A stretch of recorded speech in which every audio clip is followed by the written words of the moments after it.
Toľko veľa drinkov pila, že ja musím ísť na to, ale prepáč. Dobre, tak Lenka odišla, ja som prišiel. Nevadí, hej? Nie, vítaj. Je to v pohode. Ďakujem veľmi pekne. A poďte sem so mňou, prosím vás. Mária Martiniáková, musím povedať, a Ríško Cardordo. Dobre? A správne si to vyslovil. Snažil som sa. Jediný z moderátorov, ktorému sa to podarilo. Vážne? To je privilégium pre mňa. Ďakujem veľmi pekne. Ale musím povedať, že vy ste boli v Mongolsku. Poďme tak, aby sme aj videli trošku. Ja Vy ste boli v Mongolsku, vy ste tam žili s tými ľuďmi. Vy ste ich nielen, že teraz dovolenka, idem sa pozrieť, vy ste fakt akože boli aj medzi nimi. Čo ste si priniesli odtiaľ? Myslím teraz skúsenosti, nie obrázky. Čo sme si priniesli? Čo ťa oslovilo? Mňa si oslovilo najviac to, ako oni majú málo v jednej jurte. Vlastne v jednej jurte žije viac generácií, žijú tam starí rodičia a aj deti. A v podstate si človek tam uvedomí, ako málo potrebuješ veci okolo seba a sa tak spomalíš a začneš si užívať tú prírodu okolo. Čo majú v tej jurte? Maria niečo naznačila, pozerám, že... Ale je to vidieť na obrázku. No, je tam telka, je tam tranzistorák a je tam surové mäso. To je základ, hej? A v podstate toto, čo vidíš, tento stôl, tak to je celá kuchyňa.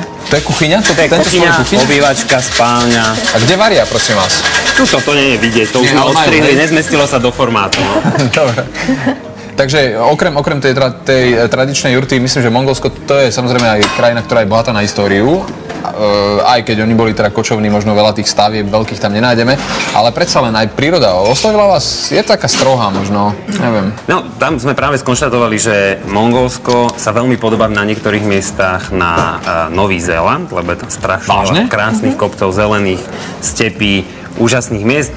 Potom sú niektoré miesta, ktoré sa strašne podobajú na Oravu, na Slovensko. Ale... To sme ani nefotili, lebo by nám neboli verili, že sme v Mongolsku. Ja som mala aj zo pár fotiek a to mi vyradili kamaráti, že to ani nedávajú, že to ti nikto neuverí. Na Slovensku, a pritom je to naozaj Mongolsko.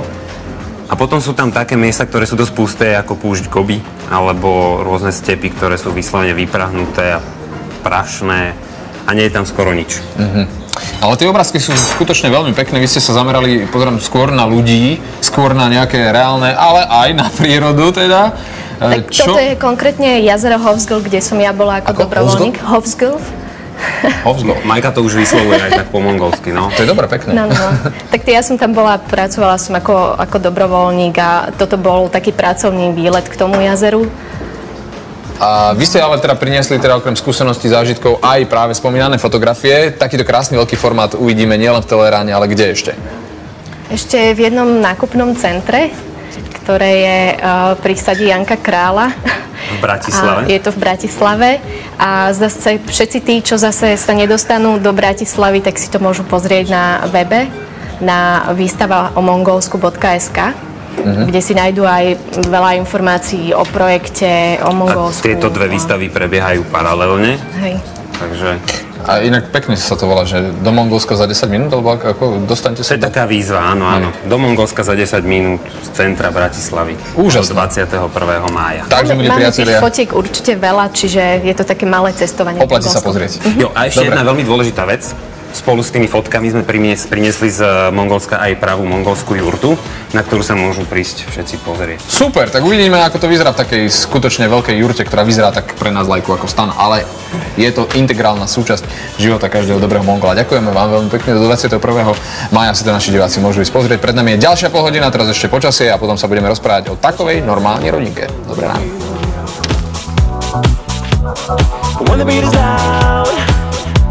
That she wants to dance with someone new. She moves with a disco nation.